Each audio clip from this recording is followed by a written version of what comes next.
Hello everybody, I am going to do a video today about tips to moving to New York. I have my notes here, so I'm just gonna go through this and kind of give you some tips on how I moved from Houston to New York.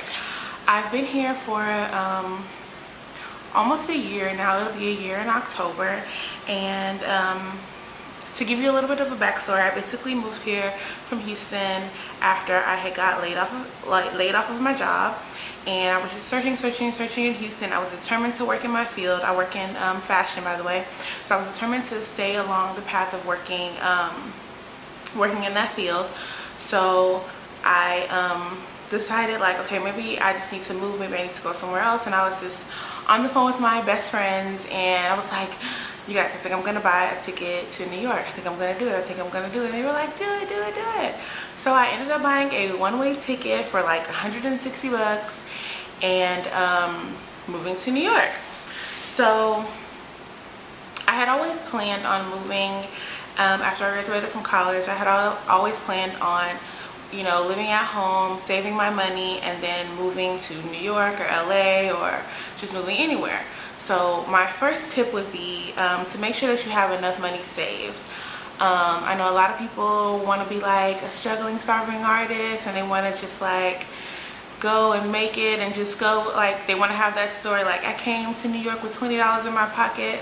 But that was not me. I was not about to be doing that. So my goal actually, so if I'm looking down, I'm looking at my notes, but my goal actually was to have $10,000 saved.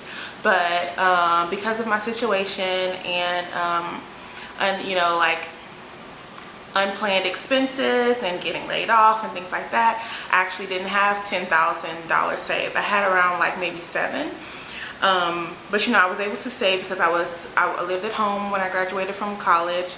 I worked, you know, in a corporate job. I worked for a buying office in Houston, and I worked and I saved a lot of money that way. So yeah, I saved. So whenever I planned to come here, I bought my ticket. I can't remember when I bought my ticket, but I knew I bought it sometime in September so that I could arrive here in October. So between the time of me, I didn't buy it like to leave the next week or the next day. It was like maybe like 2 weeks from the time that I bought my ticket to the time I was leaving. So it gave me time to prepare and pack and get everything situated. So when I moved here, of course, I bought a one-way ticket, and I packed like this big giant suitcase with stuff. And when I came, it was starting to get cold, so I mostly packed like winter things. I packed interview outfits, I packed pajamas, I packed, you know, just chill outfits. But my packing was very specific because I didn't want to waste any space, and I came here with the goal of getting a job. And I actually got a job like 2 or 3 weeks to the date that I actually came here. So if anybody wants any job tip, like a video about job tips, just please leave me a comment below and like this video, and I will definitely let you know and give you tips on how I got a job within 2 weeks of moving to New York. But yeah, so I made sure that I packed like strategically. I also scheduled an interview within a couple of days that I got here, because I wanted to keep in mind why I came here, keep in mind my objectives, so that I wouldn't get off track. Because when I came here, I was like, oh, I'm just gonna come to try and get a job, not really connecting that, okay, if I get a job, then that means I'm moving here. But yeah, so definitely, basically what I'm trying to say is make sure that you make a plan. I know a lot of people, you know, there have been a lot of people that have shared their stories, and they just say, I just you know, decided one day and I came with $50 in my pocket and da da da da. If that's not you and that's not your story, then you don't have to do that. Yeah, if that's not you and that's not your story, then you definitely don't have to do that. That was not me. I'm a planner. I like to know what I'm getting into. I like to plan my finances and everything. So definitely your second step is save money and then make a plan and stick to your plan. So when I got here, I was kind of like, where am I gonna stay? Where am I gonna stay? And one of my friends who, she moved here like a year or so before I moved here, she told me about Airbnb, and this was the first time that I had heard anything about Airbnb. So this was the first time that I had heard anything about Airbnb. So I got on Airbnb, and it's an app on your phone, and you can go and look and see where you want to stay, and it'll tell you all the details, like how you can book the stay for however long you want. I ended up staying at my Airbnb from basically October to, I want to say like around February is when I got my lease, when I moved in and signed my lease here. And so yeah, definitely secure you a place to stay. Now my Airbnb ran me about, I want to say $1,200 to $1,000, something in that range a month, for me to stay in that specific Airbnb that I stayed in. Now the Airbnb that I stayed in, the price it was for multiple reasons. One of them being that it was a private room. They do have Airbnb hosts who you might share a room with someone else, or they have different things, so that price can vary, but that's just what I wanted and what I was comfortable with. So I stayed in an Airbnb, and I made sure that, you know, I had enough money for that, and I was looking for a job in between that time. So just to recap, the first tip is to save a lot of money.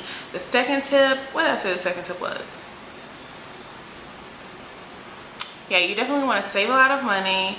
You want to pack, essentially, like pack the bare necessities, pack what you absolutely need, what you cannot live without. Don't put extra stuff in your bag, nothing. Pack what you need, save your money, and then get you a temporary place to stay. And that was my Airbnb.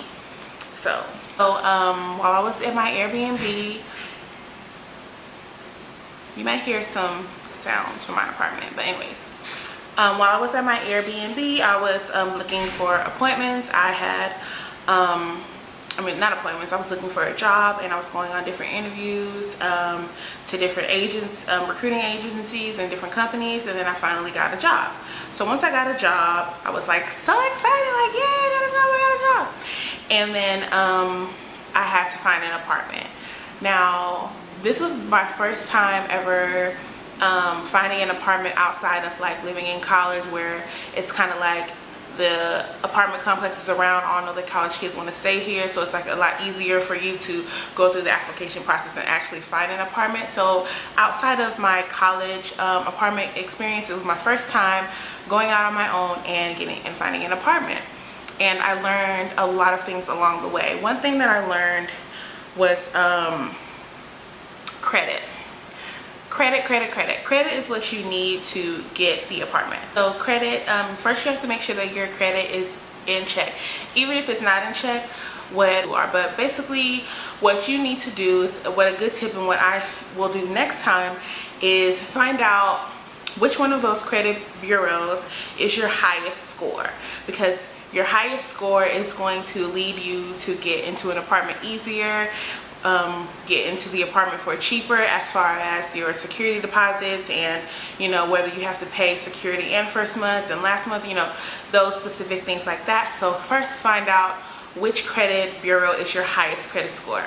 Then when you're going to search for an apartment, if you're going to go through an agency, which I think is the easiest, like basically what I did is I went to Trulia and Hot Pads and like all of those, you know, websites or whatever, and you try to find a place. So realtors are the ones that are listing those places most of the time. So what you can do is whenever say you're looking and you find an apartment that you like, you say, okay, I want to get into this apartment. Whenever you first reach the person, you go and see it, you know, things like that. Ask them, who do y'all run your credit through?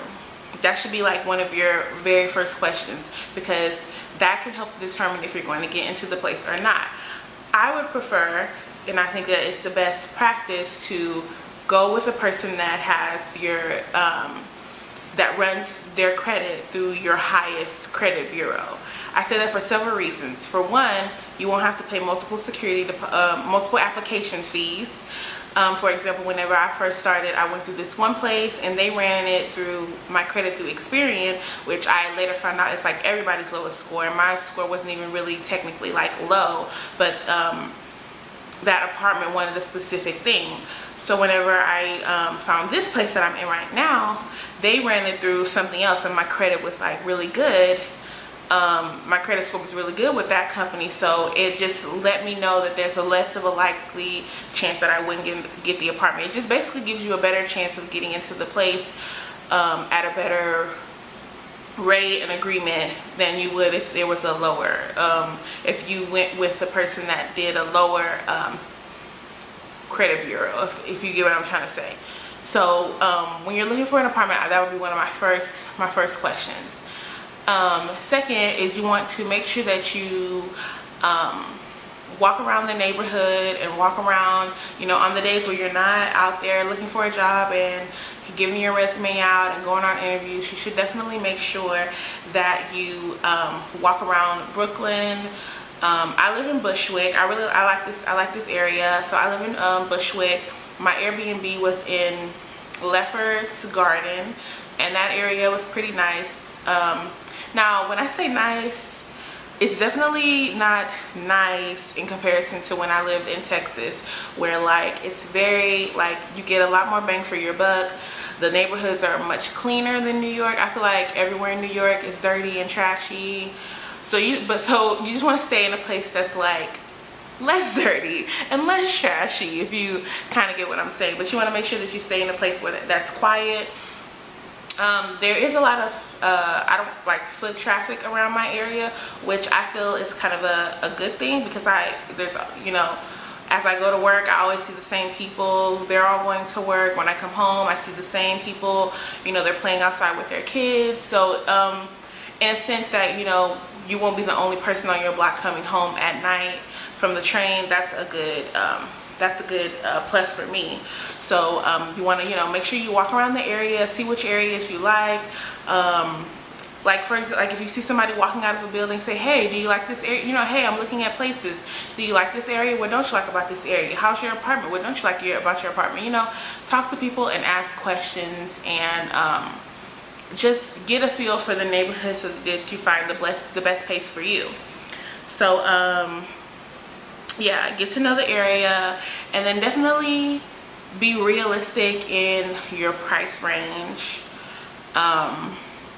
as far as your apartment, because it is expensive. Like, for example, in Houston, for what I pay in rent here, which is around like $900, it's more than that, but you know, like around like $900 and something, which I pay for a room, not even a whole entire apartment. In Texas, I can get a house for that in some instances, or I can live in a 2-bedroom private, you know, whatever.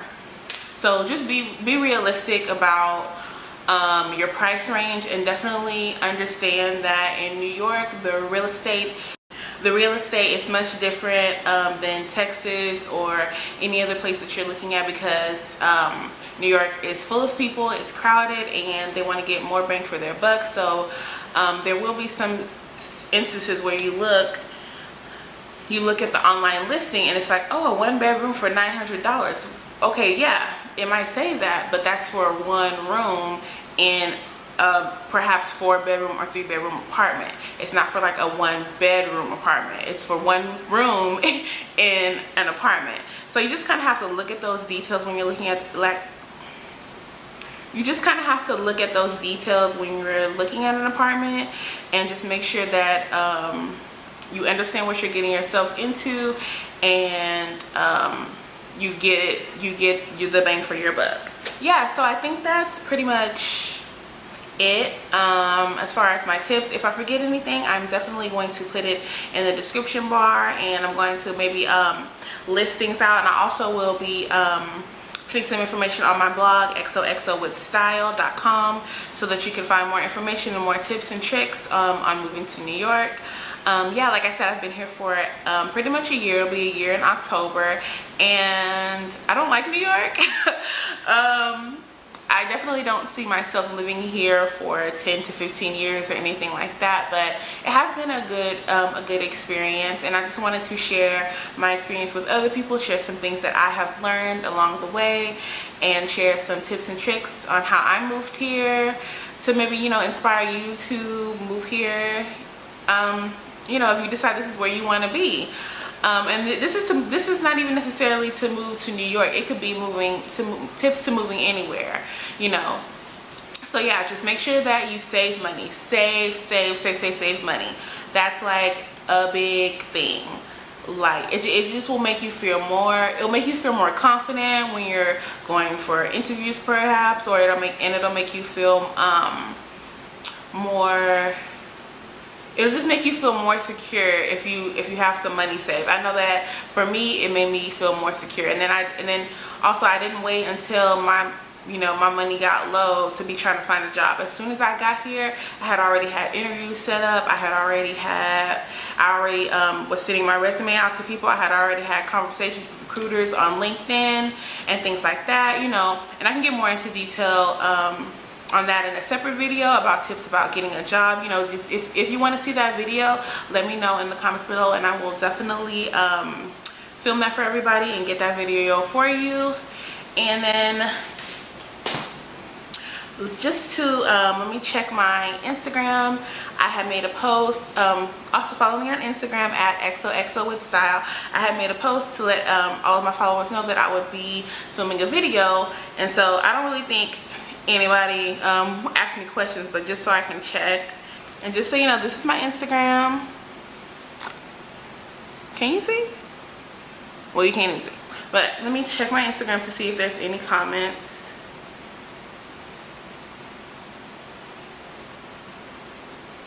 One comment is, what made me choose New York? Like I said previously in this video, I work in the fashion industry, and anybody knows there's maybe about, I want to say like six, not even, well, in Houston, where I'm from, H-Town, born and raised, you know, there's about maybe 4 companies that are in the fashion field.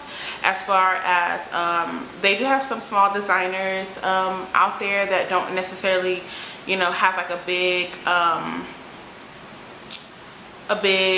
team of people, so you know, there won't be a lot of open positions, because, you know, in those type of towns, when someone gets a position, they usually tend to stay in it for a long time, whereas in New York, the turnover rate at lots of companies is a lot faster. So it was just a better decision for me to come to New York to work in my field than it was to stay in Texas at the time. So that's what made me come to New York. I solely came here to get a job in the fashion industry. Yeah, that was my main purpose. Whenever I was younger, you know, like any fashion girl, I was like, oh my god, I want to live in New York, I love it, da, da, da, da. But like, when you get here, it's a whole nother thing. It's totally different. Like, and you know, as I got older and when I moved here, I had already knew that I wasn't going to be like in love with the place, but I definitely came here for a purpose. So and I think that made me more focused on getting a job and getting the things that I wanted to get done since I'm here. I think that it definitely made me more focused and made me more successful, because I came here for a purpose. I didn't come here because I thought it was cool and I just wanted to walk around and see what celebrities I can see when Fashion Week rolls around, and, you know, things like that. I definitely came here with the purpose, and I conquered that purpose, and, you know, now I have more goals while I'm still here that I wanted to do. So yeah, that's what made me move to New York. It was solely for that reason, to get a job, and I got one. Yeah, so if anybody has any more questions, you can leave me a comment below, or you can follow me on Instagram at xoxowithstyle and leave me a comment, and I will definitely get back to you as soon as I can. And yeah, thank you so much for watching. Again, I will leave more information on my blog, xoxowithstyle.com. And yeah, thanks. Have a good day.